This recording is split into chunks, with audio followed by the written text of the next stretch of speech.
औज़ुबिल्लाहि मिनश्शैतानिर्रजीम बिस्मिल्लाहिर्रहमानिर्रहीम। अस्सलाम वालेकुम बच्चों, मैं उम्मीद करता हूं कि आप सब खैरियत से और आप सबको वेलकम एक मरतबा फिर ऑनलाइन क्लासेस में। स्टूडेंट्स, हम एग्जाम से एक दिन पहले ये क्लास इसलिए रखते हैं ताकि हमारे जहन में एमसीक्यूज बहुत ज्यादा क्लियर रहें, ताजे रहें और नेक्स्ट डे जब हम पेपर दें इंशाल्लाह तो हमारा पेपर बहुत अच्छा हो। ये प्रैक्टिस हमने सेकेंड ईयर के स्टूडेंट्स के साथ भी की थी, आपके भी इससे पिछले पेपर्स में ज़ूलॉजी में, केमिस्ट्री में ये फॉर्मूला हमने अपनाया था। आज के इस पेपर में भी बेटा हम ये करने जा रहे हैं। सबसे पहले हमारे पास अब सवाल है STP 0.5 mole of a gas occupied. देखो एसटीपी कह रहा है तो आपको ये बात याद होनी चाहिए कि एसटीपी पर एक मोल के लिए बेटा आपके पास आता है 22.4। तो आपने कितना मोल कर दिया? हाफ मोल कर दिया। जब आपने इसको हाफ कर दिया बेटा तो ये भी कितना हो जाएगा? हाफ हो जाएगा। तो हम कहेंगे 11.2। तो इसका सही जवाब क्या बन गया? 11.2 बन गया। फिर सवाल है the number of moles in 58.5 gram of NaCl। अब ये बताइए कि NaCl का मास कितना होता है? अगर आप मॉलिक्यूलर मास निकालें तो सर 58.5 आता है। 58.5 को आप जब 58.5 से डिवाइड करेंगे तो क्या आंसर आएगा? 1 आंसर आएगा। तो इसका सही जवाब क्या हो गया? 1 इसका सही जवाब बन गया। Which number has 5 significant figure. तो सिग्निफिकेंट फिगर के अगर रूल्स बेटा मैं अप्लाई करता हूं तो 302.10 इसके पास 5 सिग्निफिकेंट फिगर्स हैं। So that's the correct answer. Raindrops have spherical shape because a sphere has least surface to volume ratio. The quantity relationship between the substance according to balance equation। देखो एक तो quantitative कह रहा है और balance equation कह रहा है, तो सही जवाब क्या बनेगा बेटा? Stoichiometry is the right answer. Evaporation is always a cooling process. आपने इस बात को जरूर फील किया होगा कि जब कभी पसीना आता है आपको तो उसके बाद थोड़ा सा आपका हाथ ठंडा होता है। इसका मतलब है कि एवापोरेशन से क्या हुआ सर? एवापोरेशन बेसिकली एक कूलिंग प्रोसेस था जिसने आपकी बॉडी को कूल किया। नेक्स्ट क्वेश्चन है the empirical formula for compound is CH2O and it's molecular formula is 60। Molecular mass 60 है। फॉर्मूला क्या होगा सर? इसकी आसान ट्रिक ये है कि इसका मास कैलकुलेट कीजिए जरा। तो ये 12 है, ये 16 है, 2 है, ये आएगा 30। जब 60 को 30 से डिवाइड करेंगे तो 2 आंसर आएगा बेटा। अब इस फॉर्मूला को 2 से मल्टीप्लाई कर दें। C1 है तो C2 हो जाएगा, H2 है तो 4 हो जाएगा, O1 है तो 2 हो जाएगा। नेक्स्ट आपके पास आता है the product of pressure and volume has the dimension of energy. चूंकि PV आपके पास एनर्जी के बराबर है, वर्क के बराबर आपने पढ़ा है फर्स्ट लॉ ऑफ थर्मोडायनेमिक्स में, और वर्क को हम एनर्जी के इक्वल कह रहे हैं। The tendency of liquid to cling together, एक दूसरे के साथ जो मिलता है सर उसे हम नाम देते हैं cohesion property. Giving equation PCl5 से बना PCl3 और Cl2। डेल्टा H पॉजिटिव है। डेल्टा H पॉजिटिव है मतलब ये एक एंडोथर्मिक रिएक्शन है। Concentration of chlorine at equilibrium will be increase by lowering of temperature. No sir. Adding PCl3, अगर आप PCl3 ज्यादा डालेंगे तो आगे बढ़ जाएगा। Increasing pressure, no sir. क्या करना पड़ेगा? Adding PCl5। अगर आप PCl5 डालेंगे यानी रिएक्टेंट ज्यादा कर देंगे तो प्रोडक्ट ज्यादा बनेगा। ये प्रोडक्ट ही तो ज्यादा चाहिए था, प्रोडक्ट के बारे में ही तो पूछ रहा था बेटा वो आपसे। अब इसके बाद हम अगले सवाल पे बढ़ते हैं। In SI system the unit of pressure is, sir SI system में प्रेशर का यूनिट बनता है kg metre per second square. The volume of a gas would be theoretically 0 at 0 kelvin. कोई बच्चे कहते हैं सर शायद ये 273 डिग्री सेंटीग्रेड है। बेटा सेंटीग्रेड में अगर आएगा तो -273 होगा। तो इसका जवाब आपके पास ओके बनता है यानी 0 केल्विन बनता है। The internal resistance of a liquid is called as, sir किसी भी लिक्विड की इंटरनल रेजिस्टेंस उसकी विस्कोसिटी कहलाती है। द वैल्यू ऑफ आर, अब वैल्यू ऑफ आर तो बहुत सारी यहां लिखी हुई है लेकिन यूनिट देखना होगा। जूल पर मोल पर kelvin is the correct unit. तो आप कहते हैं सर 8.313 जूल्स पर मोल पर केल्विन हमारे पास बिल्कुल सही जवाब है। Capillary action of liquid is due to, sir it is due to surface tension. दो सॉलिड हैं जिनका सेम क्रिस्टल है तो सर उसे हम आइसोमॉर्फस कहेंगे क्योंकि आइसो का मतलब सेम होता है। On kelvin scale absolute 0 is equal to, sir अब वो पीछे वाला न्यूमेरिकल जो अभी हमने एमसीक्यू पढ़ा था रिपीट हो गया। ये हो गया sir -273.16। The number of crystal system on the basis of unit cell, sir total 7 systems है हमारे पास। अगर A बराबर है B के, B बराबर है C के, अल्फा बीटा गैमा बराबर है 90 के, तो कौन सा सिस्टम है? जब हम पढ़ते हैं तो हम कहते हैं सबसे आसान सिस्टम है ये, दैट इज क्यूबिकल सिस्टम, जिसमें सब कुछ के इक्वल था। The basis of motor oil grading is, उसकी विस्कोसिटी पे सर आप ऑयल को ग्रेड करते हैं। If absolute temperature increase 2 times and pressure increase 4 times, then what is the effect on volume. अगर आपने टेम्परेचर बेटा 2 मरतबा बढ़ाया तो वॉल्यूम 2 मरतबा बढ़ गया। अगर आपने प्रेशर 4 मरतबा बढ़ाया तो वॉल्यूम 4 मरतबा कम हो गया। अब 2 मरतबा बढ़ा और 4 मरतबा कम हुआ तो इसका ताल्लुक बना कि वो एक्चुअल में आधा हो गया बेटा, तो हमने लिखा is halved. The presence of hydrogen bonding in a liquid actually is decreasing the vapour pressure, और इन अदर वर्ड्स हम कहते हैं कि ये बॉइलिंग पॉइंट को बढ़ा देता है। Diamond is very hard because चूंकि सर वो क्लोजली पैक्ड हुआ होता है कार्बन एटम और large number of covalent bond होते हैं, इसी वजह से डायमंड के लिए हम कहते हैं कि it is the hardest substance ever known. Graphite conduct electricity, graphite जो पेंसिल में मौजूद होता है क्यों इलेक्ट्रिसिटी कंडक्ट करता है? Because it is parallel to its layer but not perpendicular. अगर परपेंडिकुलर होता है तो इलेक्ट्रिसिटी पास नहीं करता, अगर पैरेलल है तो बेटा इलेक्ट्रिसिटी पास करेगा। While considering the rule of significant figure, the simplified result of 3.10 plus 14.3671 is, जब आप सॉल्व करते हैं तो आपका आंसर 17.4671 आता है, और राउंड ऑफ करते हुए बेटा अगर आप आते हैं तो आपके पास आंसर बनता है 17.47। The pair is the same empirical formula. Sir इस पेयर में अगर हम सेम इंपेरिकल फॉर्मूला ढूंढने जाएं तो ये HCHO और CH3COOH का सेम आएगा, चूंकि 2 कार्बन है, 4 हाइड्रोजन है और 2 ऑक्सीजन है। अगर कैंसिल आउट करेंगे तो यही बनेगा बेटा CH2O। In a certain process 500 joule of work is done on the system, system का फायदा हुआ, which gives off heat, system का नुकसान हुआ। 500 माइनस 200 आंसर आ जाएगा प्लस का 300। At constant pressure delta QP is equal to, sir derivation याद है आपको, it is equal to enthalpy, enthalpy को हम डेल्टा H कहते हैं।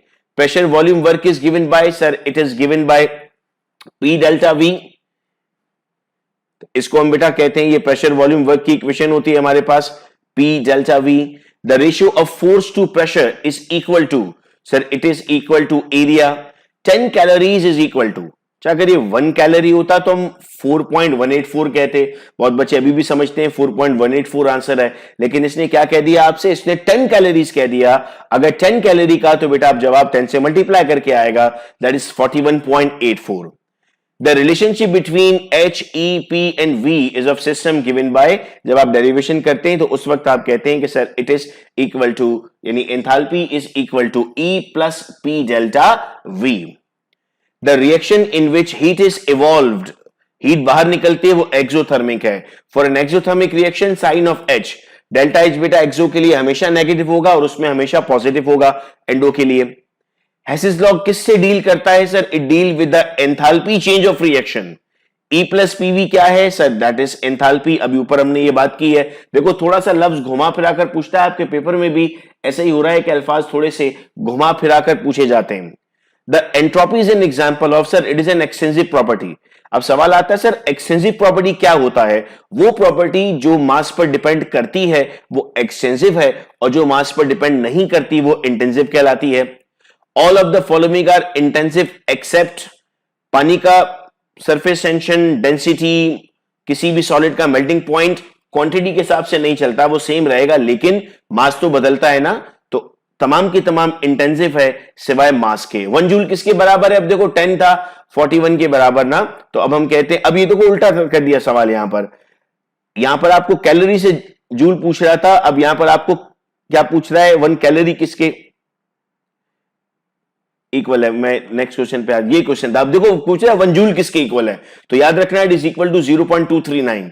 सवाल घुमा फिरा कर पूछता है वो आपसे, हम ये जो डिस्कशन कर रहे होते हैं इसका फायदा यही होता है कि सर किसी भी तरह से सवाल अगर घुमाकर पूछ लिया जाए तो आप उसका जवाब दे सकते हैं। नेक्स्ट क्वेश्चन की तरफ बेटा हम बढ़ते हैं। नेक्स्ट क्वेश्चन है हमारे पास, first law of thermodynamics is based on, sir इसमें ओपन सिस्टम की भी बात की गई, क्लोज सिस्टम की भी बात की गई, आइसोलेटेड सिस्टम की भी बात की गई। अगर मैं आपको ओपन, क्लोज और आइसोलेटेड एग्जांपल देके समझाऊं तो मैं कहता हूं अगर चाय का एक कप है और उस चाय के कप को आपने खुला छोड़ दिया है कहीं पर, तो वो ठंडा भी हो जाएगा और कोई उसको पी भी सकता है, that is an open system. लेकिन अगर आपने उस चाय के कप को किसी अलमारी में बंद करके रख दिया तो वो ठंडा हो जाएगा लेकिन कोई पी नहीं सकता उसको, that is a close system. लेकिन अब अगर आपने उसको थर्मोस में डाल दिया तो अब कोई पी भी नहीं सकता और उसकी एनर्जी भी कम नहीं होगी, तो इसको हम क्या नाम दे देते हैं बेटा? इसको हम नाम दे देते हैं आइसोलेटेड सिस्टम। तो फर्स्ट लॉ ऑफ थर्मोडायनेमिक्स ने इन सब की बात की थी, तो all of these is the right answer. Which is not an intensive property, enthalpy is not an intensive property, ये एक्सटेंसिव प्रॉपर्टी है। The heat change in chemical reaction at constant volume, volume constant होता है तो P delta we पूरा zero बन गया था, और अगर पी डेल्टा वी जीरो बन गया तो delta is the right answer. Any real और इमेजिनरी लाइन और वॉल, रियल या इमेजिनरी हमेशा बेटा बाउंड्री है। 1 कैलोरी बराबर है 4.184 के, which is an example of endothermic melting of ice. Ice का मेल्ट होना कैसा रिएक्शन है सर? आइस का मेल्ट होना एंडोथर्मिक रिएक्शन है। A system absorb 20 joule heat, फायदा हो गया। एट कांस्टेंट वॉल्यूम, तो हम कहते हैं कांस्टेंट वॉल्यूम उस वक्त आता है जब हमारे पास हीट डायरेक्टली बराबर हो जाती है ना, अभी ऊपर भी ये बात हमने की। तो 10 जूल किसके, 20 जूल किसके बराबर हो गया? 20 जूल के ही बराबर हो गया। This is an intensive property. Sir ये सब कुछ तो एक्सटेंसिव है, लेकिन रिफ्रैक्टिव इंडेक्स कभी चेंज नहीं होता। अगर एक वैल्यू आ गई तो सेम रहती है रिफ्रैक्टिव इंडेक्स की। The bulk property of a system which are easily measurable are known as, जिनको बेटा आप आसानी से मेजर कर सकते हो उस प्रॉपर्टी को हम नाम देते हैं मैक्रोस्कोपिक, और जिन्हें हम आसानी से मेजर नहीं कर सकते उन्हें हम नाम देते हैं माइक्रोस्कोपिक। तो ये जवाब हो गया macroscopic. This is not an extensive property. अब आपको याद हो गया है कि इंटरनल एनर्जी, एंथैल्पी, एंट्रोपी, ये सब के सब हमारे पास एक्सटेंसिव है, सिवाय विस्कोसिटी के। वाटर की विस्कोसिटी या किसी भी विस्कोसिटी अगर मौजूद होती है हमारे पास तो हम कहते हैं कि वो सेम रहेगी, वो चेंज नहीं होगी। तो हमारे पास इस सवाल का जवाब बन जाता है कि इसकी हमारे पास विस्कोसिटी आंसर है। अगला सवाल, एट इक्विलिब्रियम, इक्विलिब्रियम पे क्या होता है sir? Rate of forward reaction बराबर हो जाता है रेट ऑफ बैकवर्ड रिएक्शन के। Dash gave the law of mass action, it was Goldberg and Waage who gave up the law of mass action. If Kc value is 0.0194 and ratio between product and reactant is 0.0116, then कौन सा reaction होगा? Chapter 6 में बेटा page मौजूद है जिसमें हम direction predict करते हैं, उसको जरूर पढ़ लें, उससे हमें 2-3 एमसीक्यूज यहां अभी समझ में आ जाएंगे। फॉरवर्ड रिएक्शन तेज हो जाएगा बेटा। N2 plus O2 will form 2NO, क्या ट्रू है सर? जब दोनों का वॉल्यूम सेम होता है तो Kp और Kc की वैल्यूज बराबर आती हैं, तो हमारे पास आंसर हो गया Kp is equal to Kc। Which reaction gives very little product? Sir इसमें से एक ही वैल्यू ऐसी है जो हमारे पास नेगेटिव में मौजूद है, तो हम कहते हैं सर सबसे कम हमारे पास जो प्रोडक्ट बनेगा वो 10 एक्सपोनेंट -13 पर बनेगा। If the equation is 4NH3 5O2 4NO 6H2O, expression क्या बनेगी सर? हम जानते हैं प्रोडक्ट अपॉन रिएक्टेंट होता है और जो साथ में लिखा होता है वो पावर बनता है। तो NOH2O, इस पे 4 लिखा हुआ है, इस पे 6 लिखा हुआ है, पावर बन गई। यहां पर 4 है और यहां पर 5 है, पावर बन गई। तो ये ऑप्शन करेक्ट हो गया। केमिकल इक्विलिब्रियम स्टैटिक भी हो सकता है, डायनामिक भी हो सकता है। स्टैटिक का मतलब है एक ही जगह पर रुका हुआ भी हो सकता है, डायनामिक का मतलब है मूव करने वाला भी हो सकता है। The equilibrium H2 plus I2, delta H negative है, अगर राइट तरफ ले जाना है तो आपको टेम्परेचर डिक्रीज करना पड़ेगा, अदरवाइज बाकी जितनी कंडीशंस हैं उनका कोई फर्क नहीं होगा। प्रेशर का तो कोई फर्क ही नहीं है ना, ये भी 2 मोल है, ये भी 2 मोल है। जब 2 मोल आ जाए तो प्रेशर वाले को तो आप फौरन एलिमिनेट कर दो, उसका कोई ताल्लुक नहीं बचता बेटा। If volume of reactant and product is same, the equilibrium state is not affected by। अभी ऊपर यही वाली बात समझ रहे थे कि अगर वॉल्यूम सेम है 1 + 1 2 और यहां पर भी 2, तो प्रेशर का कोई इफेक्ट इसमें नहीं होता। A very large numerical value of Kc और Kp shows that रिएक्शन तकरीबन कंप्लीट हो चुका है हमारा। With an increase in temperature A system involving exothermic reaction reverse direction में आएगा। अगर एक्सोथर्मिक को आप हीट देते हो तो वो रिवर्स डायरेक्शन में आता है बेटा, ये याद रखिएगा।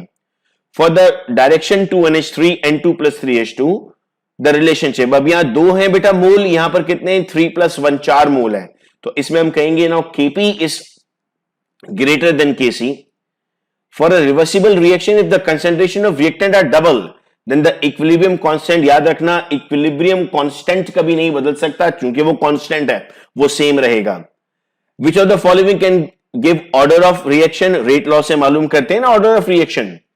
The minimum energy needed by molecule to permit chemical reaction is called as energy of activation. जो कम से कम एनर्जी आपको चाहिए उसे आप नाम देते हो एनर्जी ऑफ एक्टिवेशन का।